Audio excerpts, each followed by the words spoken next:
हे guys, good evening. इस video में आज हम 3 कंपनीज के बारे में बात करेंगे जिसको मैंने आज ट्रैक किया। उनका Q4 का रिजल्ट्स आया। तो एज आपको सबको पता है राइट कि जब रिजल्ट आता है मैं उसके बारे में एक पोस्ट डालता हूँ। तो मैं तीनों के बारे में ही पोस्ट डाले और मैं उसके साथ एक वीडियो भी करता हूँ, बिकॉज हर चीज़ें हर इनसाइट आपको वो पोस्ट पे मैं नहीं लिख सकता हूँ ना। तो मुझे लगता है कि अगर मैं वीडियो बना के भी बोलूँ तो कुछ इनसाइट्स होता है ऐसा जो मैं लिख नहीं पाता हूँ, लेकिन मैं यहाँ बोल सकता हूँ। तो इसलिए मैं सारे कंपनीज का पोस्ट भी करता हूँ and as well as I make videos as well when the results come out. सबसे पहले हम बात करते हैं सबसे बड़ा कंपनी की। इंडिया का लार्जेस्ट मार्केट कैप का कंपनी रिलायंस इंडस्ट्रीज का नंबर आया। अब देखिए, रिलायंस इंडस्ट्रीज एक ऐसी कंपनी है जिसका साइज इतना बड़ा है कि वहां पे आप high pace of growth expect ना करो तो ही अच्छा है। ठीक है, मतलब रिलायंस इंडस्ट्रीज का अगर आप रिजल्ट देखोगे, अगर इस क्वार्टर का भी अगर मैं नंबर बताऊं, तो अगर आप देखोगे YOY मतलब इन FY24 ओवर FY23 में उनका सेल्स का ग्रोथ कुछ अराउंड 2.5% के आसपास आया, 2.5% YOY। एंड अगर मैं सिर्फ Q4 ओवर Q4 देखूं तो दैट्स अराउंड 9-10% के आसपास। तो रिलायंस इंडस्ट्रीज एक ऐसी कंपनी, इट्स अ कॉन्ग्लोमरेट, हजारों बिजनेसेस उसके पार्ट है राइट। तो सब कुछ मिला के आप देखोगे रिलायंस से मतलब एट अ कंसोलिडेटेड लेवल उसका कभी ग्रोथ नंबर देख के कभी अच्छा नहीं लगेगा। सो पॉइंट यहाँ पे आता है कि like if you are a youngster, if you are in your 20s and 30s and you are looking to like build wealth, learn equity research, तो अगर आप रिलायंस इंडस्ट्रीज जैसे कंपनीज के स्टॉक को पकड़ के रखोगे तो ज्यादा पैसा नहीं बनेगा। ठीक है, but also having said that वही बात है, लाइक मैं इन सारे कंपनीज को रिटायरमेंट स्टॉक बताता हूँ, बिकॉज मतलब इतने बड़े मार्केट कैप के कंपनी में हाउ कैन यू गेट 25-30% का CAGR। ठीक है, तो ऐसे भी आप देख सकते हो। दूसरे साइड में मैं ये भी बोल सकता हूँ कि लाइक अगर मैं रिलायंस का जो डॉक्यूमेंट पढ़ा राइट, उसमें भी मुझे उसका जियो का अलग से रिजल्ट दिया और रिलायंस रिटेल का भी अलग से रिजल्ट दिया। तो मुझे जियो का रिजल्ट भी उतना अच्छा नहीं लगा, बिकॉज अगर मैं देखूं उनका जियो का सेल्स कुछ 13-14% YOY लेवल पे बढ़ा। ठीक है, तो वो भी थोड़ा डिसअपॉइंटिंग है right. I mean of course Jio का आज उतना छोटा बेस नहीं है कि मैं higher pace of growth expect करूं, लेकिन 14% is a bit disappointing. Reliance Retail I would say has been doing the best, वो कुछ 17-18% से ग्रो किया। लेकिन again having said that at an overall level FY24 over FY23 they grew only 2.6% sales का, correct. तो of course मतलब if you are an youngster as I said के like अगर आप 20s-30s के एज में हो, रिलायंस पकड़ के रखोगे तो ज्यादा कुछ नहीं होगा। बट देन अगेन ये सब कंपनीज क्या करता है, मतलब कभी डिविडेंड देगा आपको, और ये रिलायंस इंडस्ट्रीज है, इनका कैश फ्लो स्ट्रांग होता है, तो as a result of which आपका स्टॉक नीचे भी नहीं जाता।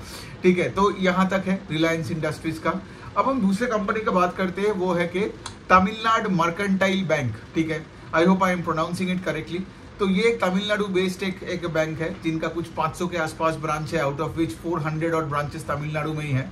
तो एक रीजनल बैंक ही है, जबकि दूसरे शहरों में, स्टेट्स में 2-2, 4-4, 6-6 करके ब्रांचेस है। ठीक है, तो ये जो तमिलनाडु मर्केंटाइल बैंक है, ये इंडिया का one of the oldest private sector bank है, कुछ 100 साल पुरानी बैंक है।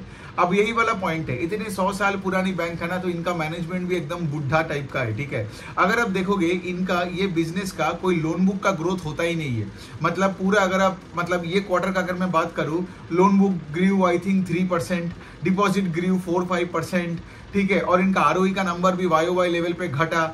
तो पॉइंट है कि लाइक जहां पे ग्रोथ नहीं है ना, वहां पे क्या होता है ना, ये भी रिलायंस के तरह ही एक कंपनी है। ठीक है, ऑफ कोर्स मैं कंपेयर नहीं कर सकता हूँ राइट, मतलब वो कहाँ पे नॉन फाइनेंशियल बिजनेसेस में है और ये एक बैंक का हम बात कर रहे हैं, लेकिन ग्रोथ का पैरामीटर दोनों में नहीं है राइट।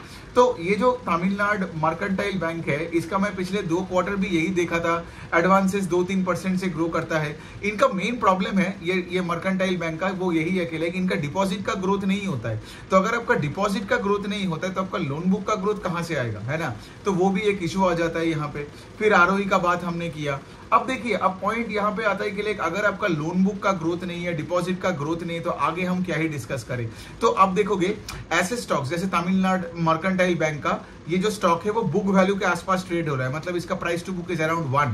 अब रिटेल इन्वेस्टर्स कुछ क्या मतलब उनका मतलब वो क्या मतलब गड़बड़ कर लेते हैं, वो यही है कि लाइक ये स्टॉक सस्ता है, चलो ले लेते हैं राइट। लेकिन आपको देखना है कि ये स्टॉक सस्ता इसीलिए है बिकॉज इस कंपनी में ग्रोथ नहीं है right. There is a reason why कुछ NBFCs NBFCs एंड कुछ banks are trading at 2 times 3 times 4 times book और ये 1 time बुक में ट्रेड हो रहा है, ठीक है। तो हमेशा वैल्यूएशन को सबसे पहले अपना मेट्रिक मत बनाइए, हमेशा पहले बिजनेस का प्रोग्रेस देखिए, किस रेट से वो अपने सेल्स को बढ़ा रहे हैं, लोन बुक को बढ़ा रहे हैं, प्रॉफिट्स को बढ़ा रहे हैं, EPS को बढ़ा रहे हैं, स्केल अप कर रहे हैं कि नहीं, फिर जाके आप देखिए कि आपको कोई PE एक्सपेंशन मिल सकता है कि नहीं। जनरली क्या होता है ऐसे स्टॉक्स में प्राइस टू बुक और प्राइस टू इक्विटी, जिस तरह से भी अगर आप देखोगे प्राइस टू अर्निंग सॉरी, यहाँ पे आपका एक्सपेंशन तब मिलेगा जब लेट से इनका लोन बुक का पेस ऑफ ग्रोथ बढ़े, करेक्ट, वरना ये बुक वैल्यू में ही पड़ा रहेगा, गॉट इट। तो आज अगर आप ऐसे स्टॉक्स को लेते हो, राइट, ये तमिलनाडु मर्केंटाइल बैंक या आप देखोगे बंधन बैंक, जिसका भी वैसे ही प्रॉब्लम है एसेट क्वालिटी का, और वो स्टॉक और सस्ता दिखता जा रहा है, क्यों?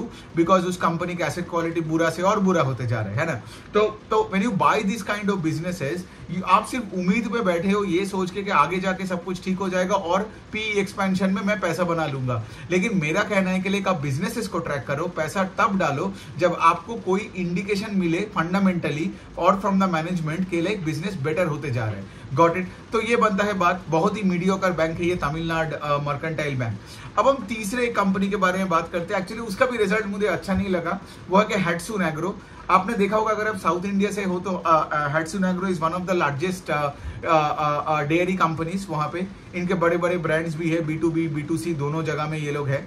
तो हैट्सुन एग्रो का जो पिछले क्वार्टर में प्रॉब्लम हुआ था, अब देखिए ये लोग आपका डेयरी प्रोसेसिंग कंपनी है, ठीक है। तो अगर इनका मिल्क प्रोक्योरमेंट में प्रॉब्लम हो जाता है फ्रॉम द फार्मर्स, तो ये क्या ही बेचेगा चीज बटर, या क्या ही बेचेगा मिल्क को प्रोसेस करके अपना ब्रांड में, या फिर कोई आइसक्रीम बना के क्या ही बेचेगा, करेक्ट। तो पिछले क्वार्टर में इनका सिंगल डिजिट का सेल्स ग्रोथ था, वाई? बिकॉज इनका मिल्क प्रोक्योरमेंट में प्रॉब्लम हुआ था, और मैनेजमेंट ने पिछले क्वार्टर के कॉन कॉल में ही बताया था कि लाइक हम लोग कोई गाइडेंस नहीं दे रहे, और FY24 ओवर FY23 में और वो Q4 में हम लोग कुछ डबल डिजिट के आसपास ग्रो करेंगे। तो उन्होंने वही किया इस Q4 में। अगर आप देखोगे उनका सेल्स ग्रोथ है 13% YOY इन Q4 ओवर Q4। तो सिर्फ 13% का sales growth is not a very impressive number, right. और उनका वैसे भी वो अभी कॉन कॉल तो नहीं सुना, कॉन कॉल सुनूंगा तो मैं फिर से एक और वीडियो बना के आपको बता दूंगा। लेकिन अभी तक के लिए क्या है ना, वो मिल्क प्रोक्योरमेंट के बारे में जानना है। और इनका भी अगर आप देखोगे FY24 ओवर FY23 में सिर्फ 10% का सेल्स का ग्रोथ है, राइट। तो सेल्स ग्रोथ अगर आपका नहीं आ रहा है ना, तो आपका स्टॉक नहीं चलेगा, ठीक है। और आप देखोगे मैं सारे वीडियोस में ऐसे ही बात करता हूं ना, बिकॉज हमें अल्टीमेटली मार्केट में पैसा बनानी है, और उसके लिए हमें जितना जानना होता है मैं उसके बारे में ही बात करता हूं यहाँ पे, ठीक है। तो इस एंगल से आप देखो तो बात यहाँ पे आता है कि 10% 13% का ग्रोथ इज नॉट इंप्रेसिव। अगर आप हैट्सुन एग्रो का बैलेंस शीट भी देखोगे तो उनका एसेट लायबिलिटी थोड़ा मिसमैच भी दिखा मुझे, मतलब करंट लायबिलिटी करंट एसेट से ज्यादा है। इसका मतलब क्या है कि आप शॉर्ट टर्म डेट उठा रहे हो और लॉन्ग टर्म एसेट्स में डाल रहे हो, राइट। तो यहाँ पे थोड़ा प्रॉब्लम हो सकती है, जबकि इसका मतलब ये नहीं कि प्रॉब्लम पक्का आएगा। अगर एसेट लायबिलिटी मिसमैच होता है तो बैलेंस शीट को मैं ये बोल सकता हूँ कि सबसे तगड़ा बैलेंस शीट नहीं है, सबसे अच्छी बैलेंस शीट नहीं है। लेकिन इसका मतलब अगेन मैं वही बता रहा हूँ, जनरलाइज नहीं करना है कि बैलेंस शीट मतलब खराब है, ये आगे जाके कोई गड़बड़ निकलेगा, ये भी मैं नहीं बोल रहा हूँ। और लास्ट वाली पॉइंट है कि कंपनी ने क्या किया, आई थिंक इन्होंने क्या किया, मिल्क प्रोक्योरमेंट करने में मतलब इसमें तो आपका खर्चा होता है ना, तो ये लोग क्या करते हैं ना, अपना फार्मर से मिल्क को प्रोक्योर करते हैं और अपने चिलिंग मशीन में डालते हैं, राइट। फिर इसको पेस्चराइज करते हैं और फिर इसको पैकेट में बेचते हैं। तो आई गेस इनका यही सीन है कि लाइक इनका इन्वेंटरी का number has shot up a lot, ठीक है। एंड सिंस इन्वेंटरी का नंबर है शॉट अप अ लॉट, तो इनका कैश फ्लोज नेगेटिव आया है, ठीक है। तो वो भी एक बात है। अब मैनेजमेंट के कॉन कॉल में ही समझ में आएगा कि लाइक क्यों इन्वेंटरी में इतना ज्यादा बढ़ गया। Maybe they have stuffed in a lot of milk because उनको बहुत डिमांड दिख रहा है, maybe some other reason, right. और ये भी पॉइंट है कि हैट्सुन अभी धीरे धीरे, क्योंकि हैट्सुन जनरली एक तमिलनाडु बेस्ड एक बिजनेस था, लेकिन अभी आप देखोगे वो कर्नाटका, फिर आंध्रा, फिर उसके बाद महाराष्ट्र, धीरे धीरे करके अपना वो पूरा स्केल को बढ़ा रहे। तो मे बी एक्सपेंशन की वजह से भी हुआ है, राइट। सो देखना पड़ेगा, लेकिन ये सब चीजें जो मुझे डॉक्यूमेंट में मिला तो मैंने आपको बताया।